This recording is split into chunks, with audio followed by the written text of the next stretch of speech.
Welcome back to the Shema podcast, my friends.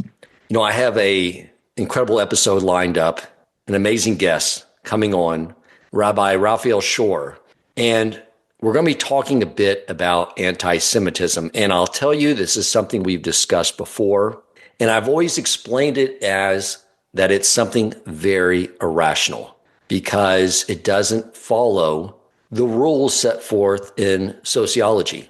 Over history, when nations would conquer another nation, the way to unify the acquired nation under the other nation was to get the inhabitants of that acquired nation to assimilate into its culture. And even today, when I'm analyzing stocks and you hear about a company that's acquiring another company, one of the questions that comes up quite a bit is, will their cultures align? Will the culture of the acquired company be able to assimilate into the culture of the larger company? But when it comes to the Jewish people, the more we have ever tried to assimilate, the more the other nations have killed us and pushed us out. And I've always explained that as being irrational. However, a few years ago, a friend of mine in the community, who is a psychologist as his profession, said something to me in regards to keeping peace in the home, but it stuck with me. And he said, Dan, there is no such thing as irrational behavior. What your responsibility is as a husband and a father and a friend is to understand the other person's logic for their behavior. That's how you get to know someone. And I have learned recently that anti-Semitism is not irrational. It's totally rational, not irrational. And this first came to my senses when we had Rabbi Ken Spiro out here to speak a few weeks ago. And in his presentation, one of the lines that blew me away was the verse to a song that the Nazi youth would sing. And one of the lines from that song are, "We are free from the mountain of Sinai. You leave us alone." And after the speech, Rabbi Ari Wolbe, he asked me to get up and speak to explain to those there for the first time what the purpose of Torch is. And I found it very easy. And I said, the purpose of Torch is to teach Jews what I now am aware that Hitler knew, that we received the Torah at Mount Sinai, and for the Jewish people to teach it to their children as the Nazis did to their children. That evening, I sat on my back porch and found something else I have in common with Rabbi Spiro. Not only do we have a love for the Jewish people and love for Torah, but we also have a love for a nice glass of bourbon and a good cigar. And we were chatting. And he told me, if you really want to get to understand anti-Semitism, you have to read my brother-in-law, Rabbi Raphael Shore's book, Who's Afraid of the Big Bad Jew? I thought I understood it, but he said, no, you really want to understand it, you have to read his book. And I said, this is so serendipitous because our mutual friend, Ron Cardos, just told me you got to have him on your podcast. So I spent the last week, my friends, reading this book, getting way more clarity on this subject, but I'll tell you why it's important to understand this and why I really am excited to have Rabbi Shore on this podcast. And it is because when you really understand anti-Semitism, as I do at a much greater level after reading this book this last week, it brings tremendous clarity to our role as a Jew in this world and the gravity of our responsibility. By the time this podcast is over, my friends, you too will have much more clarity in these matters and a much greater sense of purpose and responsibility in your role in this world.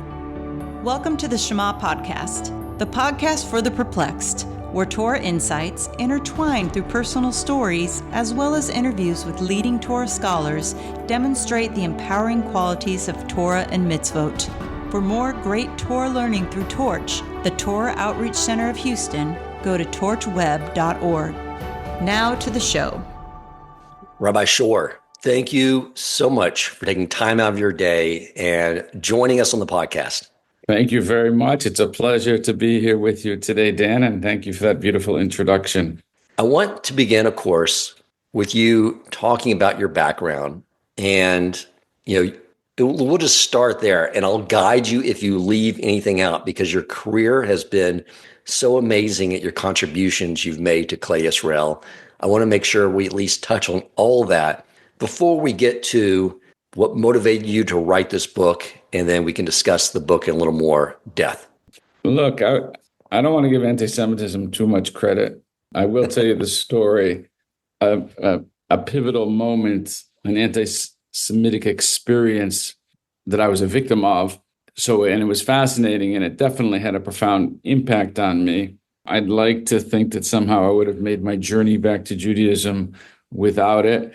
And more importantly, what you read in my book is the idea that when I went to study anti-Semitism, more than the experience of it, when I went to study it, starting at university, I came to an incredible insight that it is through the understanding of anti-Semitism that we can gain tremendous strength and inspiration and moral self-confidence as Jews. And I've kind of been sitting on that knowledge for 40 years because it's actually so deep. The information is so deep that in some ways I didn't think the world was ready to hear it. The understanding of anti-Semitism that I present in the book goes against the conventional wisdom that we've been raised on. And as we talked about earlier, there's been a lot of mistakes that have been inherent in Jewish education, fundamental errors. And the understanding of anti-Semitism is one of them. And I challenge it in my book because I believe that now the world is in a place that they can hear it. So having said that, I'll go back to my upbringing in a small town in Canada, London, Ontario.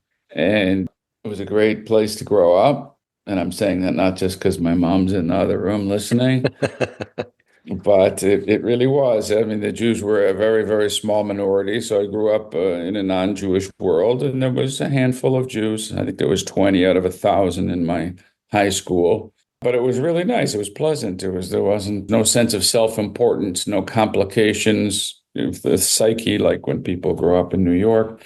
And we didn't think we had to, be the world's greatest of anything. We were just growing up and having a good time. And we were part of the Jewish milieu. And then in the last year of high school, our non-Jewish friends who we used to gather together and party with every single Friday and Saturday night, all of a sudden, one Friday night, completely unprovoked and completely out of the blue, declared that no Jews were allowed at the party as we arrived. The leader of the pact was actually my girlfriend's brother, and it was a shock to us, and we just didn't know what to do with that. In the end, we appealed to them. It's kind of pathetic, but we appealed. No, please let us in. But once in, the provocations continued, and that was my first and only fist fight that I've gotten into in my life, where I at least had enough moral self-confidence to take on my girlfriend's brother, who is the main provocateur, and we got in a fist fight. And did he state why? What? Did he state no, why? There was no reason. Just Jews, and just you Jews don't like you Jews. And so that was that. But at that point, we realized that we don't want to be amongst these people anymore, if they don't like us. So I switched schools soon after. I went to a different school for my last semester of high school. And then following that, went to Israel. So it did have a profound impact. I probably was going to Israel anyways prior to that, to go to kibbutz for a few months to volunteer on kibbutz. But my friend, my other very close Jewish friend, who I'm close with even until today, he said throughout high school, he was saying that these friends of ours deep down don't like Jews. And he even had several incidents that he had told me about. But I said, come on, you're exaggerating. They're not really anti-Semitic. I'm not buying it. But it turned out he was right and I was wrong. And it was astonishing because really there was nothing about us. We were just like everybody else in every way. We played hockey, we played football, we did school, and partied. Yeah, we were twice a year synagogue Jews, Rosh Hashanah and Yom Kippur. But we had a strong Jewish identity. I went to Jewish camps and stuff. But anyway, so that was the beginning, and then soon after that, my twin brother Ephraim, he ended up when he was in Israel, he went to a different kibbutz, and he stumbled upon Eshet Torah while he was touring, and he's like, wow, he had no idea because we had such a lousy Hebrew school experience that we were quite convinced that Judaism's antiquated, irrelevant, pathetic, stupid, whatever word, adjectives you want to use, but convinced us there was nothing into Judaism. So at age 18, he ended up being exposed to it again and said, wow, this is really interesting. It's sophisticated, it's intellectual, it's relevant, it's wisdom for living. So he connected. I then came 2 years later to save him from the cult, because that's how I and most of my friends and relatives understood what he was doing by becoming religious and studying in yeshiva. So I went 2 years later. I was 20 years old. I had prepared myself at university with all the other side. I was a secure atheist. I'd gotten A+ in college papers, disproving God's existence. So it must be that there's no God. And I was shocked when I got there that there was a completely other side that I had not been exposed to at academia. And so it was great because I got turned on myself to being Jewish, and I'd already been turned on to Israel. And the result was, as soon as I graduated from university at age 21, I moved to Israel, and I started studying in yeshiva, and I've been there for 40 years. Wait a second. I thought you went to Israel to save your brother from the cult. Yes, I did. And then I had 1 year of university to go. So I went back to finish college. And then as soon as I finished college, I returned to Israel Beautiful. after I failed so miserably in my mission. Well, we have a very similar upbringing for sure and mindset. So we've gone the full gamut.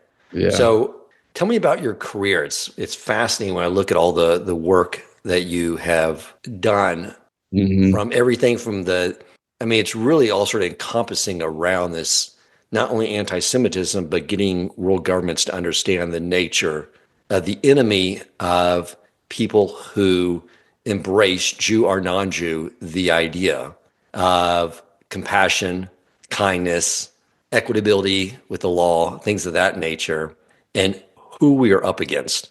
Speak a little bit about that, if you would.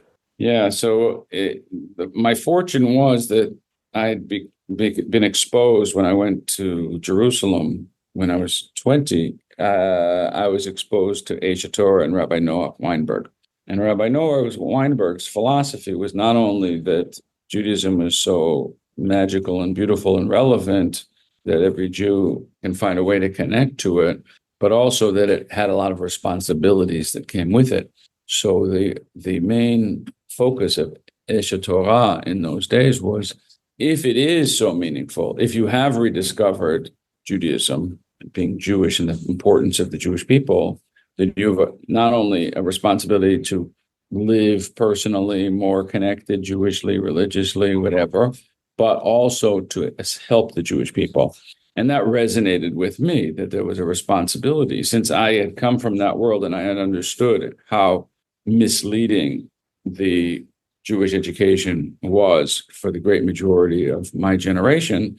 So I felt, wow, now I know how beautiful Judaism and being part of the Jewish people is. I want to dedicate myself and my life to helping Jews reconnect. So I decided to study in yeshiva for about 5 years to become a rabbi, get smicha, and then to work for Eshet Torah, which was a fledgling entrepreneurial organization with a very grand vision. And it was a bunch of 20-year-old guys under the tutelage of Rabbi Weinberg, who basically set out to do some very ambitious things with no experience whatsoever. And we were encouraged, and thank God, had a lot of siyata d'shmaya, a lot of help from above. So we accomplished a lot of things, but that gave me a lot of responsibility at a young age. So I ended up being COO of Aish International for about 10 years. So I was involved. That was my main part. Discovery Seminar. I was the first educational director of the Jerusalem Fellowships Program. I was the educational director. We brought thousands of kids over to Israel to study Judaism, politics, Israel, on the Jerusalem Fellowships under the tutelage of Senator Daniel Patrick Moynihan, Discovery. We had hundreds of thousands of people participated in the 3.5-day seminar that showed evidence for God and Torah. And so I was part of all these exciting things in Aish Torah. And then fast forwarding, when Rabbi Weinberg died about 15, 16 years ago, I decided that was the time for me to branch out. And a couple of projects that I had initiated just before the end of Aish Torah was the Clarion Project, where I was starting to make films about the threat of radical Islam. And once I realized I had some abilities to make films, we started to make films about Judaism in Israel, and I started the organization which became known as the Open Door Media. So I went on my own 15, 16 years ago and started these two organizations, one to fight the evil enemies of the Jewish people who also were threats to America. The idea was to educate America about the threats of radical Islam. And then on the other hand, a positive messaging about Judaism in Israel to try to turn on young Jews to what being Jewish is about, to continue in the Aish Torah tradition, but doing it independently using media and film. And thank God today both organizations are doing very well. And you have a new film right now as well that is out that you're promoting. Can you discuss that just a bit? Yeah, so I had mentioned about the journey with anti-Semitism. And after I had those experiences and I went to university and I was getting turned on to being Jewish, I decided to spend my time in university studying anti-Semitism. And as I mentioned, I held on to those ideas. I did develop a seminar called Why the Jews that was used in Aish Torah, and Rabbi Ken Spiro, my brother-in-law, he has been teaching that for many years, and Rabbi Moti Berger, because I get bored with my own material quickly. So I develop it, and then other people teach it, and it's great. So I decided 3.5 years ago that the time was right to put these ideas down in a book. So I started writing a book, and I just published it. And it's called Who's Afraid of the Big Bad Jew? Learning to Love the Lessons of Jew Hatred. And it got published 2 months ago. But about a year ago, somebody who was one of my beta readers, one of my rabbis, Rabbi Shalom Schwartz, said, listen, you're a filmmaker. You've made 17 feature-length documentary films. Why not make another one about the subject that's in the book? And I said, because I have to fundraise. That's why I'm not doing it. So he said he would help. And so as a result, we undertook it. So the film that is based on the book has different context, but it's based on the book, came out also a couple months ago, and I've been going around. That's why I'm here now. I'm on tour showing the film and signing books for communities all over the country, Jewish and non-Jewish. The film is called Tragic Awakening, a new look at the oldest hatred. And the first thing I tell people is, because it doesn't sound very inspiring, I say, is this an inspiring look at anti-Semitism? The whole idea for me of exploring anti-Semitism is to get clarity on what it is to be Jewish, the mission of the Jewish people, and the incredibleness of the Jewish people through the eyes of anti-Semites. So that's the idea is to learn from it and jujitsu anti-Semitism into a positive force, because that's really what the messages are when we understand it deeply. Amazing. So you were working on this 3 years ago, but October 7th did change things. I remember doing a podcast shortly after that. As tragic, and we were hurt and we were crying for the atrocities that happened. But I knew then this is going to change the trajectory of many Jews. Mm-hmm. It's going to change Israel, and it's going to make many people who were not affiliated with their Judaism wake up and want to embrace it more. And so your timing is perfect. I thought you started writing this after October 7th, the way it's written, but it sounds like that was just, those events just coincided from above to make Jewish people more open to the ideas that you're presenting. Yes, and there's 100%, there's no question. And that's why we call the film Tragic Awakening, because it was a terrible, terrible tragedy. But for many Jews, it's been an awakening. And the ideas in the film and in the book are really an attempt to articulate what every Jew is wondering about, perhaps even feeling, but can't articulate because we haven't received the education. But there's a sense in most Jews today after October 7th, it's like, what the heck? I think that's like, what the heck? I thought it was over. I thought, the Holocaust, that wasn't enough. Like, we've been saying never again for the last 80 years. Did some people not get the memo? What's going on?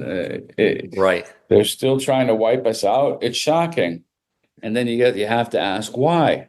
And frankly, the conventional wisdom that we've been taught and raised with is completely unsatisfactory, leaves us flat.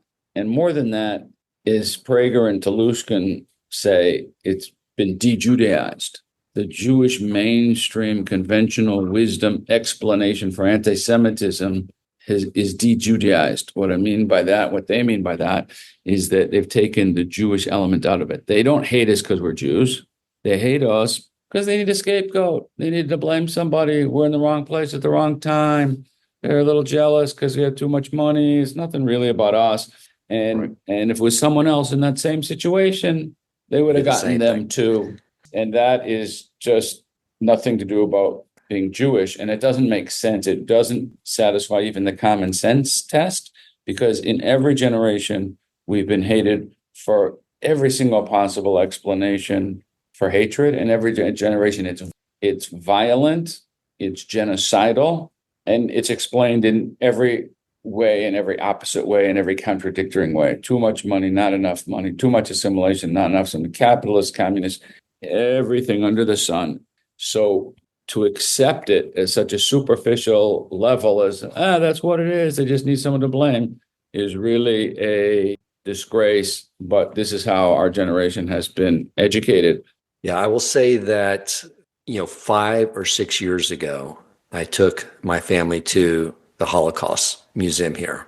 And it was so upsetting to see the level of ignorance of what caused the Holocaust, that the new program that they were touting to make sure the Holocaust does not happen again was an anti-bullying campaign.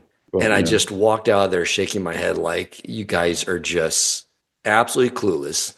You just had all this money raised for this big, beautiful building, and you are absolutely clueless on what caused the Holocaust and what's going to prevent another one from happening. Right. The way I get to the deeper reason for Jew hatred in the book and in the film is fascinating, because I say, I'm not going to tell you the reason.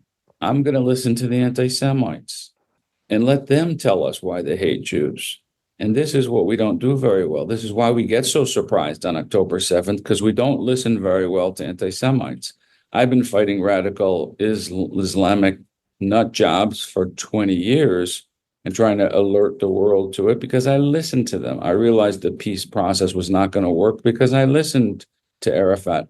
For the Jewish people, and it's understandable, I spend time talking about this in the book too, it's understandable after being hated for 2,000 years straight that we suffer from self-delusion because there's such a deep desire to be over with it already and to be loved and to be accepted, that we fall for the thinnest of smidgens of hope.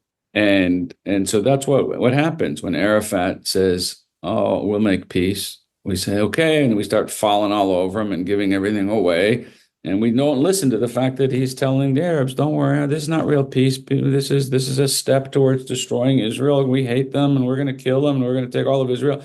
But all that was ignored by the politicians, the leaderships, the ADL, the people who are responsible for protecting the Jewish people and calling out the anti-Semitism. But thank God I have something in me that gets me to listen. And same thing over here. So who did we listen to? Who did I listen to? And I started listening to all the way from when I was in college, the greatest anti-Semite of all time, Adolf Hitler. And I studied his ideology, and I expand upon it in the film and the book, because he had an incredibly well-articulated and consistent ideology. He called himself a rational anti-Semite. And he knew exactly why the Jews were his number one enemy. And it wasn't because he needed a scapegoat. It was because it was an ideological war, and the Jews were the main enemy in his ideological war. And so this is fascinating. And so I go into it in great depth and present that he understood that the Jews had brought ideas into the world of morality, of humanitarianism, of love, peace, and brotherhood. And his ideology was the opposite. And he realized it was a war of those two ideologies. And what was his philosophy at the core? At the core, Hitler wanted to remake humanity according to social Darwinistic principles, natural law. Natural law was understanding that humanity is part of the animal kingdom. And in nature, might makes right. Domination is what you do to subdue the weaker. Weaker species and weaker elements in a species die out. The result is natural selection, which enhances the animal kingdom, which provides an evolution, an increasing development in a positive way in the animal kingdom. So when you see one lion devouring, the gazelle, that's natural law. It's nothing immoral about it. That is the way the animal kingdom will develop. When social Darwinism came along in the mid-1800s, people understood that humanity follows the same law. This was a very popular ideology in Europe, and it didn't take long for people to understand, including Hitler, that therefore the opposite ideology is the one that says, no, mankind is different. Mankind is sanctified. Mankind has a soul and therefore should have equal rights, and we should be striving for brotherhood, and we should have the morality of helping the weak and help the poor, and visions of love and peace and brotherhood. And there were two colliding ideologies. And Hitler saw that the ideology which had become the core of Western civilization was Judeo-Christian, which was essentially Jewish ideas that had been brought into the world through Christianity. And the result was that most of humanity had bought into these ideas of love and peace and brotherhood and God and ethical monotheism. And he said, that's terrible. That's going to be the end of humanity. And so he said, I need to restart humanity. We need to do a reboot.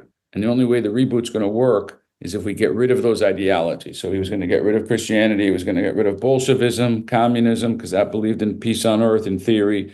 And most important, he had to get rid of Jews, because Jews were the ones who started it all, and the Jews who continue bringing it in, even when they're not religious, they bring it in secular ways like communism, because Hitler believed that it was part of the Jew. It was in the DNA of the Jew, and that's why genocide was necessary to commit against Jews, because he believed that every Jew, by nature of his soul, his race, his DNA, his spiritual DNA, was going to bring these ideas into the world that were going to destroy humanity. So Hitler was out to save humanity by destroying the Jews. Because it was not just the Jews he wanted gone. He wanted the Christians gone. He wanted people with physical handicaps gone. He wanted anyone considered weak. However, his target was the Jew, because as you explain in the book, he recognized what we all need to recognize about ourselves, is that we are the portal of spirituality that feeds into the world for the rest of the humanity. And he knew that if he cut us off, everything else that was influenced by us will eventually die off. Correct? Right. Yeah. So he understood, and that's why the Nazi youth song that you quoted earlier, that you heard from Ken Spiro, was, we're sick of Sinai, leave us alone, the Pope and the rabbi shall be gone. This is something that was understood. Now, not every German, even when they were anti-Semitic, understood the depth of the Nazi ideology, but the leadership understood that that it was an ideological war. So when Hitler met the Mufti of Jerusalem, the radical Islamic leader of the Palestinians in the 1920s, and when he came to meet his ally, Adolf Hitler, in 1941 in Berlin as a special guest of Adolf Hitler, Hitler told him to lock in his heart this understanding, this secret, and that is that World War II was not a war of Germany against England and Germany against Russia. It was Germany against the Jews. Everything else is illusion, because at its core, it's an ideological war. The British are still upholding Judeo-Christian values. The communists are bringing a new idea of Jewish humanitarian values. At the core, it's an ideological war between the Jews and Judaism, and therefore killing the Jews became critical. And I talk about this both in the book and the film. Therefore, even at the end of the war, when they had limited resources, they chose to use their resources to continue killing the Jews, even though it meant that their military victory was being sacrificed. That made sense. Again, rational anti-Semitism. It makes sense when you understand Hitler's ideology. When you don't understand Hitler's ideology, then that military decision, that bad military decision, is another piece of information that shows you that Hitler was an insane lunatic and I can ignore everything that he said. But in the book and the film, I'm saying, no, let's really understand what he said, because it reflects not just his anti-Semitism, but the anti-Semitism throughout the generations. With that framework, I don't know if this fits into that framework. It probably does. But how do you make sense like today, where you have people in the, I always get the letters mixed up, LGBTQT, aligned with the pro-Palestinians in rallies? Where is that? Because you always see these weird groups coming together because of the common enemy of the Jew. But do you think they are consciously thinking we have to eradicate the source of all compassion and that everyone has human dignity and all those things, where that still doesn't make any sense to me? Right. No, for sure not. Even in the film, we bring a guy who says something that we hear commonly these days, a liberal, progressive guy. And he says, I'm not anti-Semitic. I'm just for human rights. I'm not against the Jews. I'm just against genocide. So today, anti-Semitism has morphed into anti-Israel. And whatever the society holds as the greatest value, always the Jews become the opposite and become the evil force in the world. So today, human rights is the greatest value of liberal progressives. And the Jews, not surprisingly, have been labeled as the grossest violators of it in humanity. And the Pope just said he's wondering whether we're doing genocide. The ICC says we're doing genocide. The professors on campus says we're doing genocide. And I say, let's look. If they're saying the Jews are committing genocide, it's either that they're ignorant because they don't know what genocide is or what's going on in the Middle East, or they're anti-Semitic. There's only those two choices. Maybe 20,000 Palestinian civilians have been killed in over a year in a war. And of course, it's terrible. Every civilian that dies is terrible. But it's in a war where the Palestinians specifically embedded themselves in order to have their own Palestinian civilians killed. It was the most morally deplorable war that humanity's seen since World War II. Israel's been more careful than any other army in human history.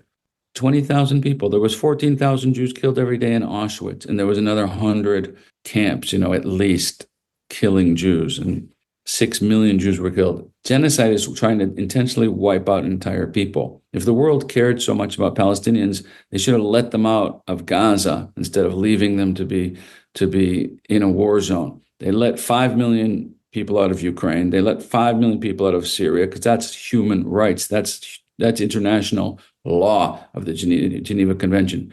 The world, Egypt, Europe, America, conspired to keep the Palestinians in and not let them out because it's Jews. They came up with a new moral principle saying, we can't displace people. Well, you do everywhere else when there's a war zone, but you don't. And then you can say we're committing genocide even when it's patently obvious that we're not in any definition of the word. And yet you see how much it's taken hold of. So the point is, this is the long-winded answer, that there is something deeply perverse in what's going on in the world. And so just like the reason they hated us was not because we killed Christ, and not because we didn't assimilate enough, and not because we have too much money, and not because we don't have enough money, and not because we smell or whatever else. It's also not because we are occupying the Palestinian territories. They hate us because we're Jews. And they come up with different excuses every year. And what's deep down bothering them is the moral burden that we are bringing into the world. Hitler had that clarity. Hitler articulated it. Most people don't. So they just come up with those excuses that are based on that society's morals. So if it's human rights, we're against Jews, and I feel good about it. I'm not an anti-Semite. Hitler also thought he was a good man. As I said, he was trying to save the world. He wasn't a bad guy. in his mind. So same thing here. The LGBTQ, in the most perverse way, because they would all be killed if they would go to Gaza, are supporting Gaza and supporting Hamas because deep down, we bother them. Deep down, the moral obligations of Sinai bothers them. And they're trying to change it. They're trying to change it. They've been trying to change it for 25, 30 years, the moral systems, and we're in the way. So one of the things that this really helps a Jew understand, I mean, when you hear in the book, you're talking about, like you said, I want to hear what the anti-Semites are saying and why they hate us. And you read about a lot of these things, and it's you feel good about yourself. That's right. That is what I stand for, right? Right. You know, what you hate me for is what I am proud to be, to bring moral clarity to the world around me. You know, and it really is emboldening to, you know, improve oneself in order to convey that message and convey, obviously, a responsibility in the world. I'm glad you brought that up because, in other words, for me, that's the purpose of the film and the book. And I think it's a core message that we, the Jewish people, need to be articulating for the next generation, for Jews and non-Jews. And that is that Hitler was not incorrect. What do I mean by that? Because people don't like that. They don't like that. Hitler was not incorrect when he identified the Jews as the spiritual superpower of humanity. And he said, they are the number one enemy, not because we're a physical power, but because we're a spiritual superpower that have completely transformed the world with a new set of ideas based on humanitarianism, love, peace, God, and beauty of humanity and the potential of humanity. And Hitler said that he hates that so much, he wants to destroy it. And that has been the battle of humanity from Sinai. And that's why it says that at Sinai, hatred came into the world. The Gemara brings that down in Avodah Zorah. And this is the Jewish idea. So Hitler's understanding of anti-Semitism and the Torah's anti-Semitism idea of anti-Semitism is the same, that it's a fight against God. It's against a fight against morality that the Jews have brought into the world, the moral burden that humanity has to live with, because humanity is a body and a soul, and the body doesn't want to listen to the soul. And it's the same thing in human history. It's a struggle in every human life, and it's a struggle in every human nation, in every generation, in all of human history. And that struggle, God put the Jewish people in to be the soul that was going to be teaching the world. The body doesn't like that. Anti-Semites don't like it, and they're pushing back. That resistance is called anti-Semitism. But if we understand it, as you say, that should give us such strength, such pride and pleasure in understanding the privilege to be part of a people that have actually transformed the world. Like, flip this on its head, flip it on its head. Hitler was right, and this is what I do in the book. I spell it out very deeply. The Jewish impact from day one, not just the technological stuff and the medical stuff and the science and the Nobel Prizes, which is all awesome and completely beyond our numbers, but and not only just psychology and all the movements, social movements, but the ethics of the Judeo-Christian foundation that come from Judaism that have completely transformed the world. It is so amazing to be part of this people who are good, who are dedicated to making the world a better place in every generation. And we should just sit back and say, wow, it's awesome to be Jewish. And after 2,000 years of being persecuted, that's very difficult. Our moral self-confidence, our self-esteem has been battered, understandably, like a battered wife. We're just smashed around, and it's very hard for us to sit back and say, yeah, it's great. But that's how I look at it. I see anti-Semitism, and I say, you got a problem, but thank you very much for recognizing me, evil. Evil recognizes good, and evil comes after good in every generation, and evil finds the Jews in every generation. And I say, what a compliment. I love being Jewish, and I'll keep fighting for these ideas. You know, I think that's why a lot of Jews don't understand this, is because, like Hitler said, we innately, in our DNA, a Jew can be totally non-religious, brought up like us, where we thought it was just nonsense and have a Passover Seder and go to shul once or twice a year begrudgingly. But we innately know, in our desire to be a good person, and our ideal of a good person is to be someone that stands up for the weak, that it brings fairness and justice to all. And I think that's why Jews automatically assume that everyone thinks that way. So Jews have those two issues. On the one hand, we naively believe that everybody has the same inclinations as we do, which is a tremendous drive and love for peace and justice and helping people. And unfortunately, not all of humanity is like that. And there is evil and there are enemies. And secondly, we have a tremendous problem thinking of ourselves as exceptional in some way. And so it's the flip side of the same coin, really, is to see there is something very special and unique about being Jewish. And it doesn't mean that we have to be arrogant about it. We shouldn't be arrogant about it. But when you're a hockey player, I'm Canadian, so bring the hockey parable. So when you're a hockey player, you're very happy that the coach put you on the first line and center. And, that's it. Okay. So, if you're good at that and that's your talent and that's your responsibility, that's the role you play. Still team sport. We still need everybody in humanity to play their role and get better and be skilled. And we ourselves need to get better. And we certainly have our share of scoundrels and bad people. So we're not even saying that we're behaving better. What we are saying is that God established us as messengers for this message to be brought into the world. And at times we've done better than others at bringing it in. Really, we've done a good job because we're still holding on despite 2,000 years of anti-Semitism. And the greatest response that we can make as Jews today is to respond to the spiritual moral force of anti-Semitism with a positive spiritual response of saying, it's great to be Jewish. They hate me because I'm Jewish. I'm going to love being Jewish. I'm going to be more Jewish.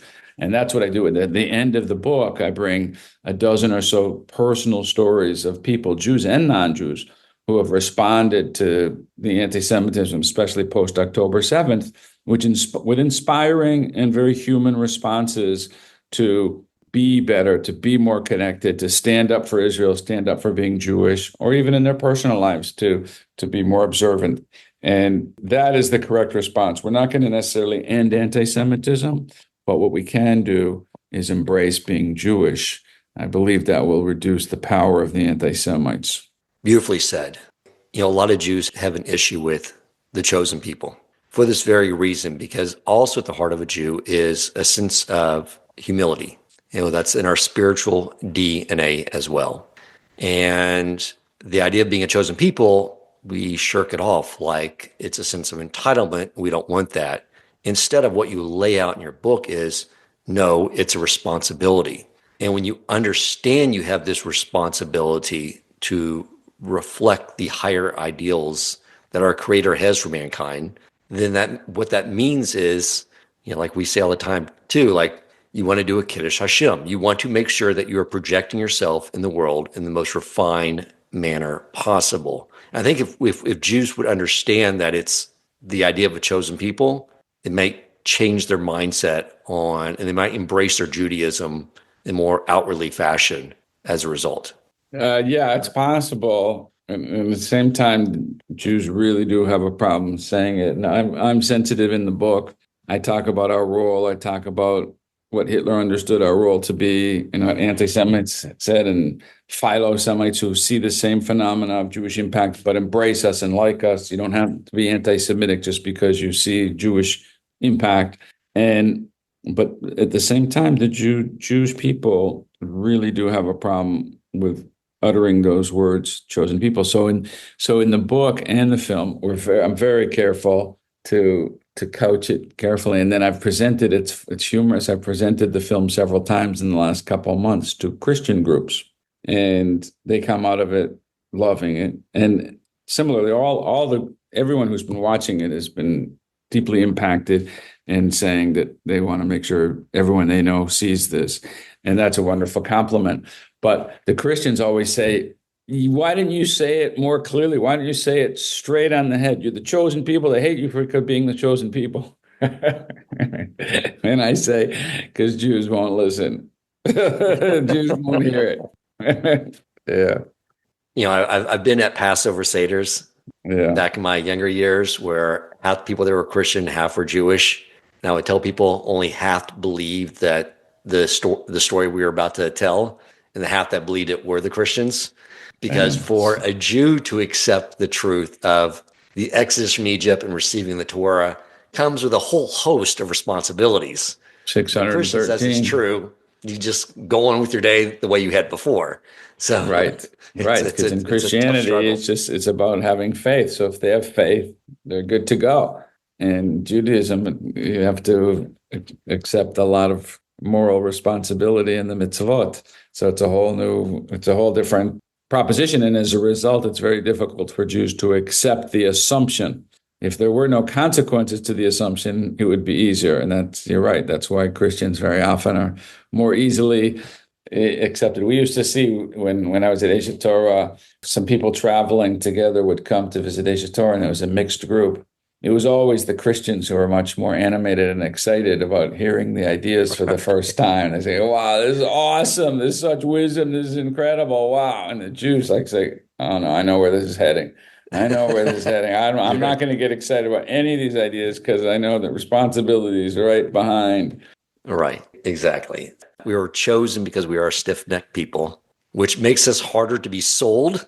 But once we're in, right? Yeah, that's what I'm saying. In the end of the day, it is so remarkable that the Jewish people were given this mission, and 2,000 years later, after being beaten up, I went to Italy a little while ago. I went to Venice, where the first ghetto, the word ghetto comes from, where the Jews were put in Venice, and the ghettos were all over Europe where the Jews were.